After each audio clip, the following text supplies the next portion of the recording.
सत्य बहुत कड़वा है, और अगर सत्य के साथ तुम खड़े हो जाओ तो खड़े होना भी मुश्किल मालूम होगा। सिगमंड फ्रायड ने कहा है कि आदमी बिना झूठ के जी नहीं सकता। झूठ सहारा है। तो हम झूठी मंजिलें बना लेते हैं, असली मंजिल का तो कोई पता नहीं। बिना मंजिल के जीना असंभव। कैसे जियोगे बिना मंजिल के? अगर ये पक्का ही हो जाए कि पता ही नहीं कहां जा रहे हैं, तो पैर कैसे उठेंगे, यात्रा कैसे होगी? तो हम कल्पित मंजिल बना लेते, एक झूठी मंजिल बना लेते, उससे राहत मिल जाती, लगता है कहीं जा रहे हैं। कोई रास्ता नहीं है, क्योंकि झूठी मंजिलों के कहीं कोई रास्ते होते? जब मंजिल ही झूठी है तो रास्ता कैसे हो सकता है? तो फिर हम रास्ता भी बना लेते, रास्ता बना लेते हैं, मंजिल बना लेते हैं, सब कल्पित, सब मन के जाल, सब सपने। और ऐसे अपने को भर लेते हैं और लगता है शून्य भर गया, जिंदगी बड़ी भरी पूरी। कोई कुछ दिन हुए चल बसा, एक मित्र ने आके कहा कि आपको पता चला फला फला व्यक्ति चल बसे, बड़ी भरी पूरी जिंदगी थी। मैंने पूछा रुको, चल बसे ठीक, उसमें तो कुछ किया नहीं जा सकता, लेकिन भरी पूरी जिंदगी थी, ये तुमसे किसने कहा?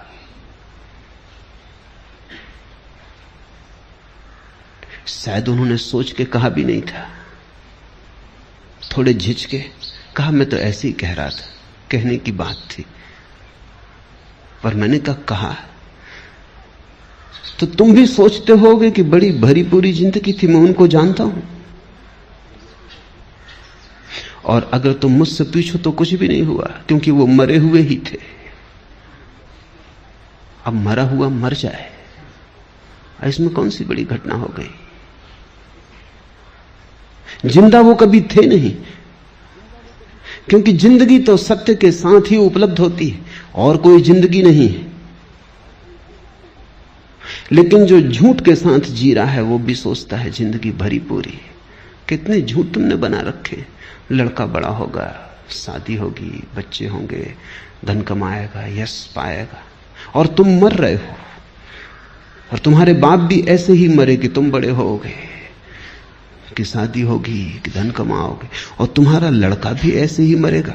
जिंदगी बड़ी भरी पूरी जा रही है। बाप बेटे के लिए मर जाता है, बेटा अपने बेटे के लिए मर जाता है, ऐसा एक दूसरे पे मरते चले जाते।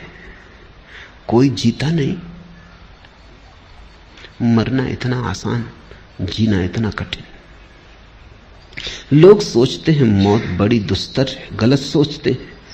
मौत में क्या दुस्तरता है, क्षण में मर जाते हो। जिंदगी दुस्तर है, 70 साल जीना होता है, और बिना झूठ के तुम जीना नहीं जानते हो, तो तुम 1000 तरह के झूठ खड़े कर लेते हो। यश, पद, प्रतिष्ठा, सफलता, धन।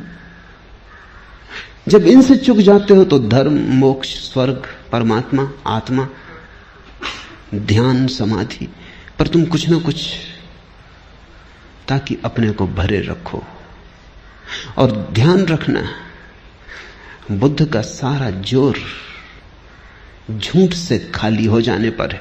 सत्य से भरना थोड़ी पड़ता है। झूठ से खाली हुए तो जो शेष रह जाता है वही सत्य है। गई बीमारी, जो बचा वही स्वास्थ्य है।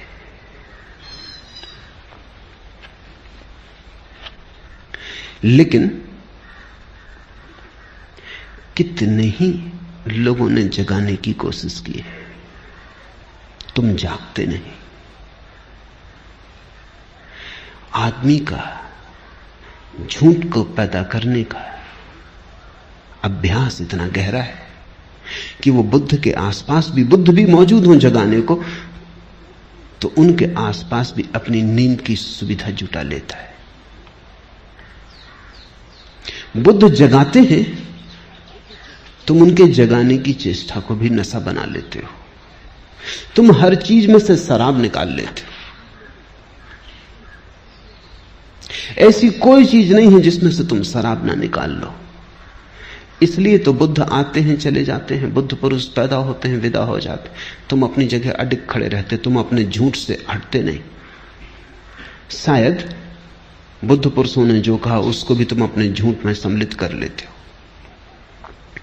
क्या है तुम्हारे झूठ का राज? अहंकार। अहंकार सरासर झूठ है। ऐसी कोई चीज कहीं है नहीं। तुम हो नहीं, सिर्फ एक भ्रांति हो। है तो पूर्ण, सारा अस्तित्व इकट्ठा है। यह भ्रांति है कि तुम अलग हो। कल ही एक मित्र से मैंने कहा कि अब जागो, तो उन्होंने कहा कि कोशिश बहुत करता हूं, मन निंदा से भी भर जाता है, अपने प्रति अपराधी भी मालूम होता हूं, बेईमान भी मालूम पड़ता हूं, क्योंकि जो करना चाहिए मालूम है, समझ में आता और नहीं कर रहा हूं। तो मैंने उनसे कहा तुम एक ही कृपा करो, ये करने का ख्याल छोड़ दो, क्योंकि उसने पैदा किया, वही श्वास ले रहा है, तुम करना भी उसी पे छोड़ दो। उन्होंने कहा कि जन्म उसने दिया, इतना तक तो मैं मान सकता हूं, लेकिन बाकी और काम वही कर रहा है, ये नहीं मान सकता। ये तो मैं मान ही नहीं सकता कि बेईमानी भी वही कर रहा है। अभी थोड़ा सोचने जैसा है। हमें भी लगेगा कि बेचारा धार्मिक बात तो कह रहा है ये व्यक्ति, कि बेईमानी कैसे परमात्मा पे छोड़ दूं, लेकिन नहीं, सवाल ये नहीं है। अहंकार, ये कोई परमात्मा को बचाने की चेष्टा नहीं है कि परमात्मा पे बेईमानी कैसे सौंप दूं। ये भी अहंकार को बचाने की चेष्टा है। ध्यान रखना, जब बेईमानी तुम करोगे तो ईमानदारी भी तुम ही करोगे।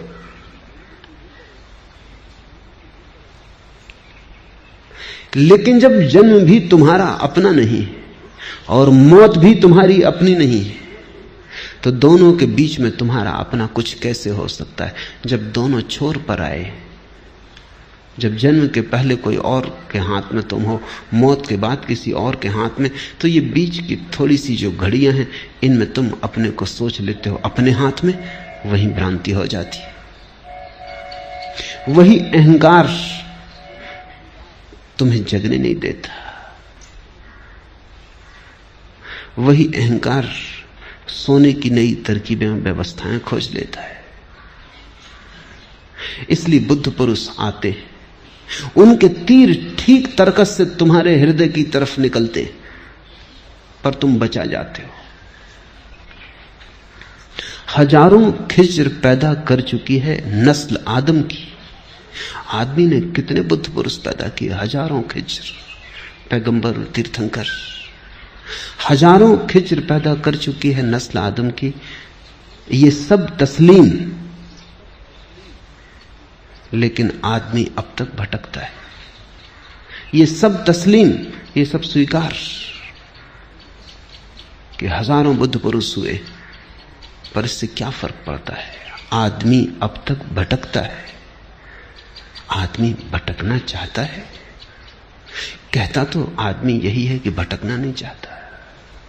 कहते तो तुम मेरे पास यही हो, शांत होना चाहते हैं, सत्य होना चाहते हैं, सरल होना चाहते हैं, लेकिन सच में तुम होना चाहते हो, या कि सरलता के नाम पर तुम नई जटिलता खोज रहे हो, या सत्य के नाम पर तुमने नए झूठों की तलाश शुरू की है, या शांति के नाम पर अब तुमने एक नया रोग पाला। अब तुम शांति के नाम पर अशांत होने को उत्सुक हुए। साधारण आदमी अशांत होता है, सिर्फ शांति की तो कम से कम चिंता नहीं होती। अब तुम शांति के लिए भी चिंतित हो। पुरानी अशांति तो बरकरार, अब तुम और धन करोगे, उसमें गुणनफल करोगे। अब तुम कहोगे कि शांति भी चाहिए, अब एक नई अशांति जुड़ी कि शांति नहीं। झूठ तो तुम थे, अब तुम कहते हो सत्य खोजेंगे। अब तुम सत्य के नाम पर कुछ नए झूठ ईजाद करोगे, स्वर्ग के, मोक्ष के, नरक के, परमात्मा के, आकाश के। मंदिरों में जाओ, स्वर्गों के नक्शे टंगे, पहला स्वर्ग, दूसरा स्वर्ग, पहला खंड, दूसरा खंड, तीसरा खंड, सचखंड तक नक्शे टंगे हुए। आदमी की मूढ़ता की कोई सीमा है, कोई अंत है? अपने घर का भी नक्शा भी तुमसे बनेगा नहीं। अपना भी नक्शा तुम बना ना सकोगे कि तुम क्या हो, कहां हो, कौन हो। तुमने स्वर्ग के नक्शे बना लिए।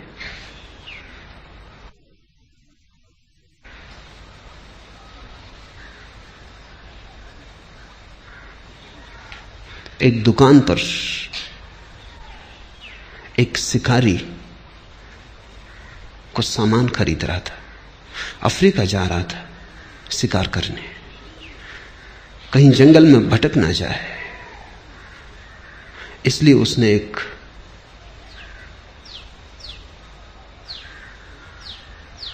यंत्र खरीदा, दिशा सूचक यंत्र, कंपास। और तो सब ठीक था, उसने खोल के देखा, लेकिन कंपास में पीछे एक आईना भी लगा था। ये उसकी समझ में ना आया। कभी कोई कंपास है या किसी स्त्री का साज श्रृंगार का सामान, इसमें आईना किस लिए लगा है? ये दिशा सूचक यंत्र है, इसमें आईने की क्या जरूरत? उसने दुकानदार से पूछा कि और सब तो ठीक है, लेकिन ये मेरी समझ में नहीं आया कि इसमें आईना क्यों लगा। दुकानदार ने, ये इसलिए कि जब तुम भटक जाओ तो कंपास तो बताएगा स्थान, आईने में तुम देख लेना ताकि पता चल जाए कौन भटक गया है। कहां भटक गए हो ये तो कंपास से पता चल जाए, लेकिन कौन भटक गया है अपना पता नहीं। स्वर्ग के नक्शे बना दिए।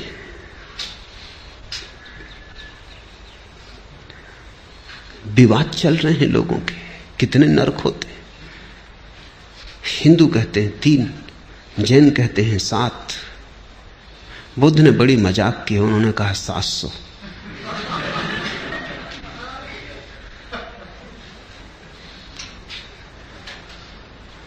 ये मजाक की है, क्योंकि बुद्ध को जरा भी उत्सुकता नहीं इस तरह की मूर्ताओं में। लेकिन मजाक भी नहीं समझ पाते लोग।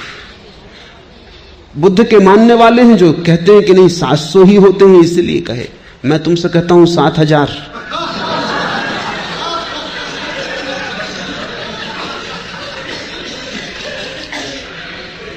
आदमी सत्य से भी झूठ खोज लेता है,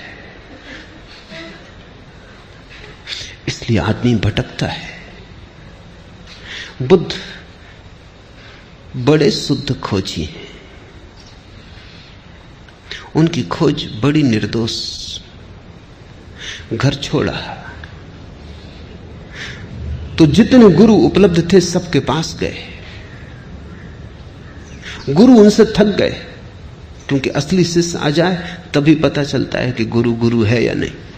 झूठे शिष्यों के साथ तो पता नहीं चलता। लोग मुझसे पूछते हैं आके असली गुरु का कैसे पता चले। मैं उनको कहता हूं तुम फिक्र ना करो, अगर तुम असली शिष्य हो पता चल जाए। नकली गुरु तुमसे बचेगा, भागेगा कि ये चला आ रहा असली शिष्य, ये झंझट खड़ी करेगा। तुम गुरु की फिक्र ही छोड़ दो। असली शिष्य अगर तुम हो तो नकली गुरु तुम्हारे पास टिकेगा ही नहीं। तुम टिके रहना, वो ही भाग जाएगा। जिब्रान की कहानी है कि एक आदमी गांव गांव कहता फिरता था कि मुझे स्वर्ग का पता है, जिनको आना हो मेरे साथ आ जाओ। कोई आता नहीं था, लेकिन लोगों को 1000 दूसरे काम। कोई स्वर्ग जाने की इतनी जल्दी वैसे भी किसी को नहीं। लोग स्वर्गीय तो मजबूरी में होते, जब हाथ पैर ही नहीं चलते लोग मरघट पे पहुंचाते तब स्वर्गीय होते। कोई स्वर्गीय होने को राजी नहीं था। लोग कहते आपकी बात सुनते जचती, जब जरूरत होगी तब उपयोग करेंगे, मगर अभी कृपा करें, अभी हमें जाना नहीं। एक गांव में ऐसा हुआ, उस आदमी का खूब धंधा चलता था, क्योंकि जिनको स्वर्ग नहीं जाना इनको बचने के लिए भी गुरु को कुछ गुरु दक्षिणा देनी पड़ती थी। वो आ जाए गांव में और समझाए तो उसको कुछ सेवा भी करनी पड़ती, पैर भी पड़ने पड़ते। कहते तुम बिल्कुल ठीक हो, मगर अभी हम साधारण जन अभी संसार में उलझे हैं, जब कभी सुलझेंगे जरूर आपकी बात का ख्याल करेंगे, रख लेते हैं संभाल के हृदय में। तो गुरु का धंधा भी चलता था, ना कभी कोई झंझट आई थी ना कुछ। एक गांव में उपद्रव हो गया, एक असली शिष्य मिल गया। उसने कहा अच्छा तुम्हें पक्का पता है? बिल्कुल पक्का पता है, क्योंकि अभी तो कोई झंझटाई नहीं थी। तो उसने कहा अच्छा मैं चलता हूं, कितने दिन लगेंगे पहुंचने में? तब जरा गुरु घबराया कि ये जरा उपद्रवी मालूम पड़ता है। पैर छुओ बात ठीक है, सांस चलने की बात, मगर अब सबके सामने मना भी नहीं कर सका। उसने कहा देखेंगे, भटकाएंगे 1-2 साल, भाग जाएगा अपने आप। 6 साल बीत गए, वो उनके पीछे ही पड़ा है। वो कहता है कि कब आएगा, अभी तक आया नहीं। एक दिन उस गुरु ने कहा तेरे हाथ जोड़ता हूं भैया, तू जब तक न मिला था हमको भी पता था, तेरे कारण हमारा भी था। असली शिष्य मिल जाए तो फिर गुरु अपने आप। दुनिया में नकली गुरु हैं क्योंकि नकली शिष्यों की बड़ी संख्या है। नकली गुरु तो बाई प्रोडक्ट, वो सीधे पैदा नहीं होते, नकली शिष्य उन्हें पैदा कर लेता है। बुद्ध सभी गुरुओं के पास गए, गुरु घबरा गए क्योंकि ये व्यक्ति निश्चित प्रमाणिक था। जो उन्होंने कहा वो इसने इतनी पूर्णता से किया कि उनको भी दया आने लगी कि तो हमने भी नहीं किया है। कोई करते नहीं था तब तक बात ठीक थी, इस पे दया आने लगी। इससे ये भी ना कह सकते थे कि तुमने पूरा नहीं किया इसलिए उपलब्ध नहीं हो रहा है। इसने पूरा किया, उसमें तो रत्ती भर कमी नहीं रखी। गुरु ने हाथ जोड़ के कहा बस हम यहां तक तुम्हें बता सकते थे, इसके आगे हमें खुद भी पता नहीं। सारे गुरुओं को बुद्ध ने चुका डाला, एक गुरु साबित ना हुआ। तब सिवाय इसके कोई रास्ता ना रहा कि खुद खोजे। और इसलिए बुद्ध की बातों में बड़ी ताजगी है क्योंकि उन्होंने खुद खोजा, किसी गुरु से नहीं पाया था, किसी से सुन के नहीं दोहराया था, फिर खुद खोज पर निकले, नितांत अकेले, बिना किसी सहारे के।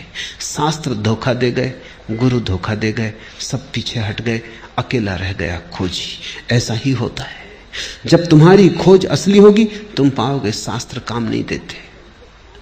शास्त्र तभी तक काम देते हैं जब तक तुम उनका भजन पाठ करते हो, बस तभी तक। अगर तुमने यात्रा शुरू की तुम तत्क्षण पाओगे शास्त्र में 1000 गलतियां होनी ही चाहिए, क्योंकि हजारों साल तक हजारों लोगों से दोहराते रहे, बनाते रहे, उसमें बहुत कुछ छूट गया, बहुत कुछ जुड़ गया है। लेकिन ये तो पता तुम्हें तभी चलेगा जब तुम यात्रा करोगे। एक तुम नक्शा लिए घर में बैठे हो, उसकी तुम पूजा करते हो, कैसे पता चलेगा? यात्रा पर निकलो तब तुम्हें पता चलेगा, अरे इस नक्शे में नदी बताई है, यहां कोई नदी नहीं। इस नक्शे में पहाड़ बताया है, यहां कोई पहाड़ नहीं। इस नक्शे में कहा बाएं मुड़ना, बाएं मुड़ो तो गड्ढे, यात्रा होती नहीं। दाएं मुड़ो तो ही हो सकती है। जब तुम यात्रा पर निकलोगे तभी परीक्षा होती तुम्हारे नक्शों की, उसके बिना कोई परीक्षा नहीं। जो भी यात्रा पर गए उन्होंने शास्त्र को सदा कम पाया, जो भी यात्रा पर गए उन्होंने गुरुओं को कम पाया। जो भी यात्रा पर गए उन्हें एक बात अनिवार्य रूपेण पता चली कि प्रत्येक को अपना मार्ग स्वयं ही खोजना पड़ता है। दूसरे से सहारा मिल जाए बहुत, पर कोई दूसरा तुम्हें मार्ग नहीं दे सकता, क्योंकि दूसरा जिस मार्ग पर चला था तुम उस पर कभी भी ना चलोगे। वो उसके लिए था, वो उसका था, वो उसके स्वभाव में अनुकूल बैठता था। और प्रत्येक व्यक्ति अद्वितीय है। बुद्ध ने यह घोषणा की कि प्रत्येक व्यक्ति अद्वितीय है, इसलिए एक ही राजपथ पर सभी नहीं जा सकते, सबकी अपनी पगडंडी होगी। इसलिए सद्गुरु तुम्हें रास्ता नहीं देता, केवल रास्ते को समझने की परख देता है। सद्गुरु तुम्हें विस्तार के नक्शे नहीं देता, केवल रोशनी देता है ताकि तुम खुद विस्तार देख सको, नक्शे तय कर सको, क्योंकि नक्शे रोज बदल रहे हैं। जिंदगी कोई स्थिर बात नहीं है, जड़ नहीं है, जिंदगी प्रवाह है। जो कल था वो आज नहीं है, जो आज है वो कल नहीं होगा। सद्गुरु तुम्हें प्रकाश देता, रोशनी देता, दिया देता हाथ में कि ये दिया ले लो, अब तुम खुद खोजो और निकल जाओ। और ध्यान रखना, खुद खोजने से जो मिलता है वही मिलता है, जो दूसरा दे दे वो मिला हुआ है ही नहीं। दूसरे का दिया छीना जा सकता है, खुद का खोजा भर नहीं छीना जा सकता। और जो छिन जाए वो कोई अध्यात्म है? जो छीना ना जा सके वही।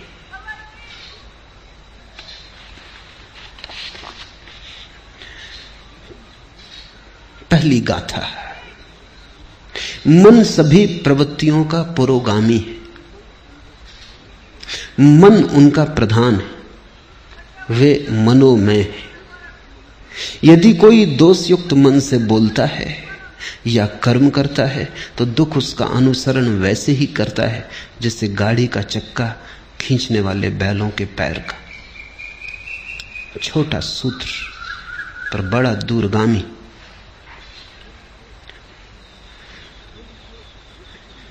ध्यान रखना, बुद्ध किसी शास्त्र को नहीं दोहरा रहे हैं, बुद्ध से शास्त्र पैदा हो रहा है। मन सभी प्रवृत्तियों का पुरोगामी है। कोई भी वृत्ति उठती है, राह पर तुम खड़े हो, एक सुंदर कार निकली,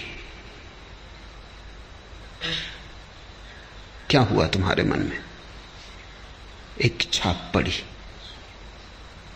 एक काली कार निकली, एक प्रतिबिंब गूंजा।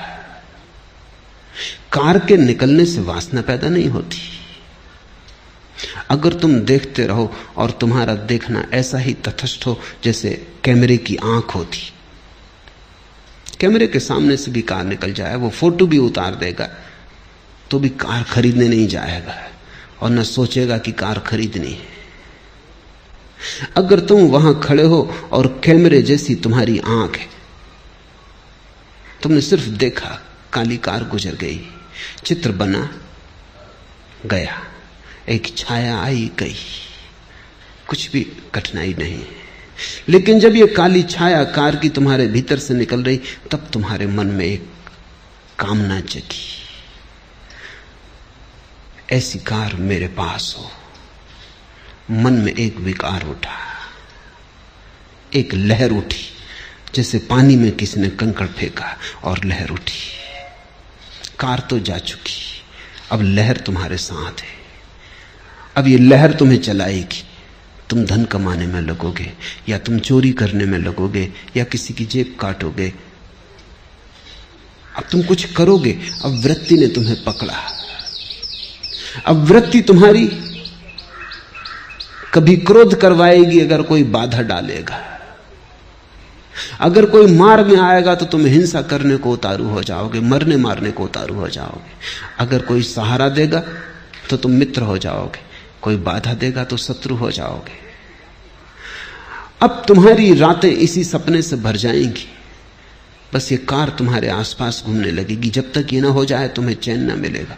और मजा ये है कि वर्षों की मेहनत के बाद जिस दिन ये तुम्हारी हो जाएगी, तुम अचानक पाओगे कार तो अपनी हो गई, लेकिन अब इन वर्षों की बेचैनी का अभ्यास हो गया। अब बेचैनी नहीं छोड़ती। कार तो अपनी हो गई लेकिन बेचैनी नहीं जाती, क्योंकि बेचैनी का अभ्यास हो गया। अब तुम इस बेचैनी के लिए नया कोई यात्रा पथ खोजोगे। बड़ा मकान बनाना है, हीरे जवाहरात खरीदने हैं। अब तुम कुछ और करोगे, क्योंकि अब बेचैनी तुम्हारी आदत हो गई। और अब इस बेचैनी का तुम क्या करोगे? इस सालों तक बेचैनी को संभाला, कार तो मिल गई, लेकिन अब कार का मिलना न मिलना बराबर है। अब ये बेचैनी पकड़ गई। इसलिए तो धनी बहुत लोग हो जाते हैं और धनी नहीं हो पाते, क्योंकि जब वे धनी होते हैं तब तक बेचैनी अभ्यास का हो गया उसका। जब तक धनी हुए तब तक चैन से ना रह सके। सोचा कि जब धनी हो जाएंगे तब चैन से रह लेंगे, लेकिन चैन कोई इतनी आसान बात है? अगर बेचैनी का अभ्यास घना हो गया तो धनी तो तुम हो जाओगे, बेचैनी कहां जाएगी? तब और धनी होने की दौड़ लगती और मन कहता और धनी हो जाएं फिर। लेकिन सारा जाल मन का है। बुद्ध ने अपनी एक एक वृत्ति को जांचा और पाया कि वृत्ति मन के सरोवर में उठी लहर है। वृत्ति का मतलब ही लहर होता है। वो मन का कब जाना है। अगर मन निष्कंप रह जाए तो कोई वृत्ति पैदा नहीं होती। अगर मन कब गया तो वृत्ति पैदा हो जाती। फिर कोई फर्क नहीं पड़ता कि किस चीज से कपता है। आज से 2500 साल पहले बुद्ध के समय में कार तो नहीं थी, तो कई नासमझ सोचते हैं कि तब बड़ी शांति थी क्योंकि कार नहीं थी, तो कार की तो चिंता पैदा ही नहीं हो सकती थी। हवाई जहाज नहीं था तो हवाई जहाज खरीदना इसकी चिंता तो पैदा नहीं हो सकती थी। लेकिन तुम गलती में हो, चिंताएं इतनी ही थी क्योंकि किसी के पास शानदार बैलगाड़ी थी, बग्घी थी, वो चिंता पैदा करवाती थी। किसी के पास शानदार घोड़ा था, वो चिंता पैदा करवाता था। चिंता के लिए विषय से कोई फर्क नहीं पड़ता। तुम लहर सरोवर में उठाने के लिए एक कंकड़ फेंको या कोहिनूर हीरा फेंको, इससे कोई फर्क नहीं पड़ता।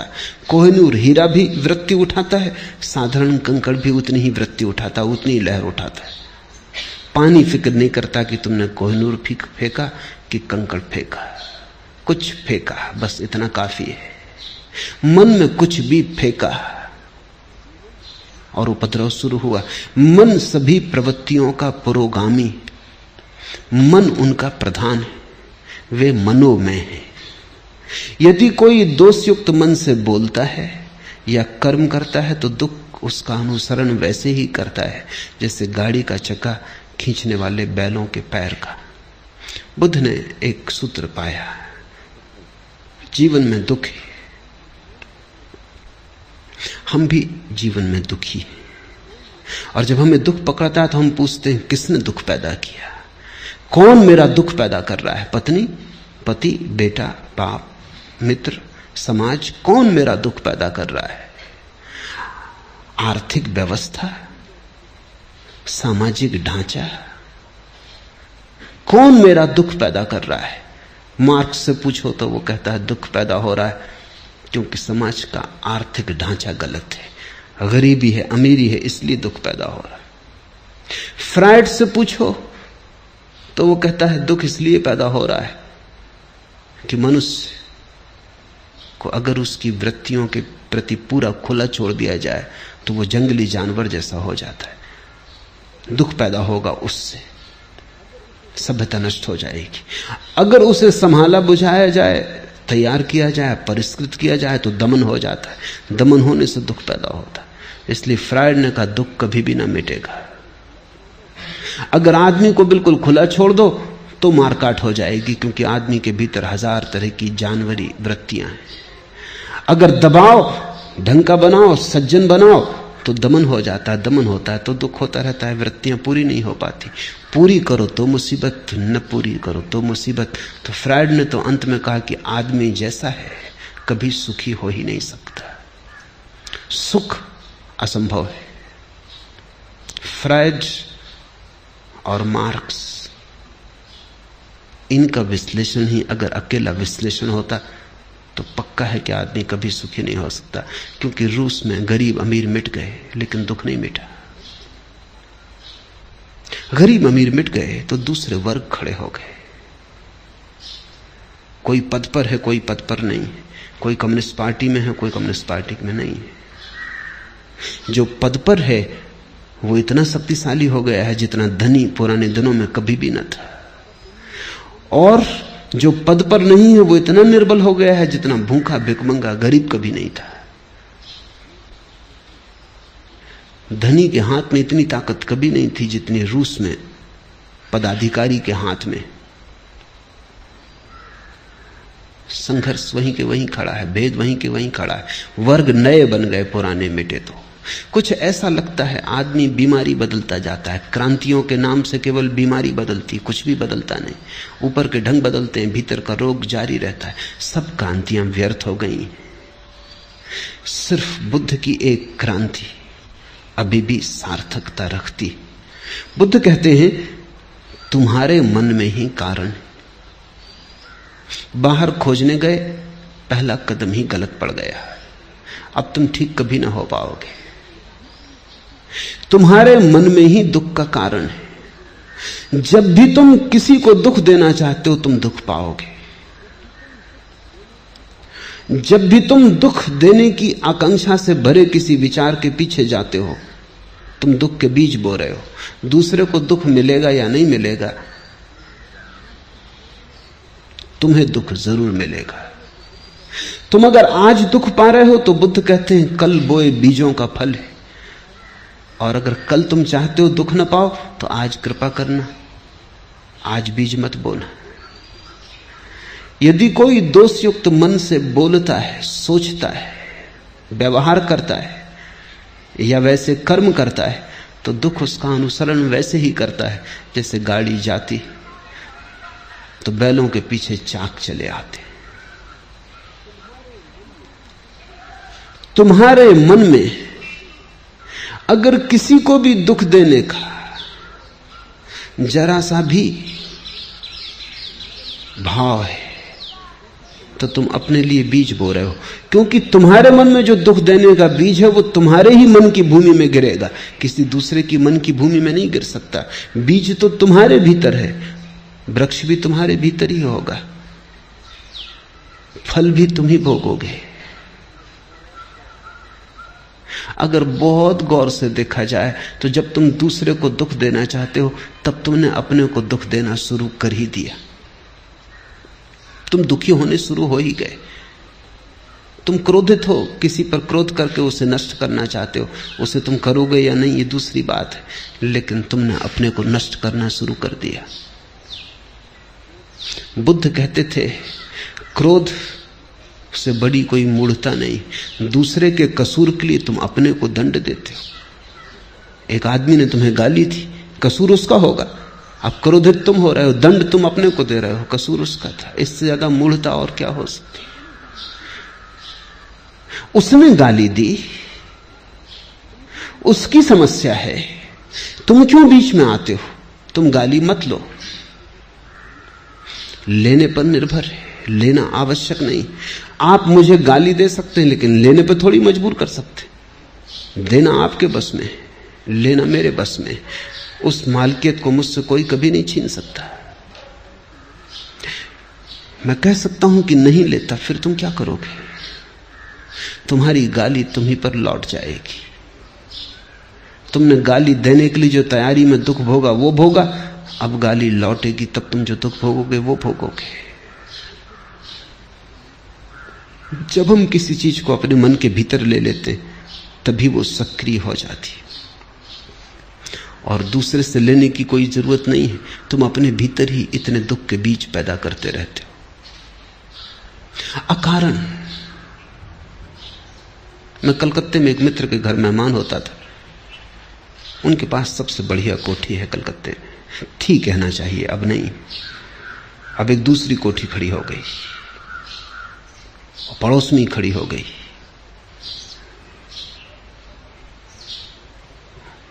जब मैं उनके घर मेहमान होता था तो वो हमेशा अपने मकान में मुझे ले जाते। कई बार दिखा चुके थे मगर फिर दिखाते, उनका रस खत्म नहीं होता था। स्विमिंग पूल, बगीचा सब दिखाते। उनकी आदत थी, ये मान के मैं जब भी वो दिखाते फिर इस तरह उत्सुकता लेता जैसे कभी नहीं देखा है। मगर आखिरी बार जब उनके घर गया तो उन्होंने मकान ना दिखाया। मैं थोड़ा हैरान हुआ, क्या ये आदमी बदल गया? मैंने पूछा कि क्या मामला है, मकान नहीं दिखलाइएगा? कहने लगे क्या खाक दिखलाएं, क्या हुआ? देखते नहीं कि बगल में एक बड़ा मकान खड़ा हो गया। जब तक इससे बड़ी कोठी ना कर लूं तब तक अब चैन नहीं। अब क्या दिखाना है? इनका मकान वैसी का वैसा है, क्योंकि बगल का मकान इनके मकान में कुछ फर्क नहीं किया है। इनका मकान ठीक उतना ही सुंदर है जैसा था, लेकिन बगल में एक मकान खड़ा हो गया। बड़ी लकीर किसी ने खींच दी, इनकी लकीर छोटी हो गई बिना छुए। किसी ने छुआ नहीं, हाथ नहीं लगाया, मगर बगल में एक लकीर खड़ी हो गई। उनकी पत्नी ने मुझसे कहा कि कुछ समझाइए इनको, न सोते हैं न चैन, इनकी छाती पे बोझ हो गया वो बगल का मकान। बगल के मकान वाले को शायद पता भी ना हो कि कोई जला भुंजा जा रहा है, कि कोई मरा जा रहा है। मगर इस आदमी ने अपने भीतर एक बीज बो लिया। ये उस मकान से नहीं आया है, क्योंकि इसकी पत्नी को कोई तकलीफ नहीं, इसकी पत्नी भी वही है, इसे कोई तकलीफ नहीं है। मकान से नहीं आया है, इसके अपने भीतर के मन का रोग है। एक ईर्ष्या जगी, अहंकार को चोट लगी है। मैंने उनसे कहा कि मैं सदा जानता था कभी न कभी ये झंझट होगी। आप अपने मन में अपने मकान का इतना रस लेते कि कोई भी मकान अगर खड़ा हो गया तो आप जी ना सकोगे। क्योंकि सदा आपको देख के मुझे ऐसा लगा ये मकान आपके लिए नहीं है, आप मकान के लिए हो।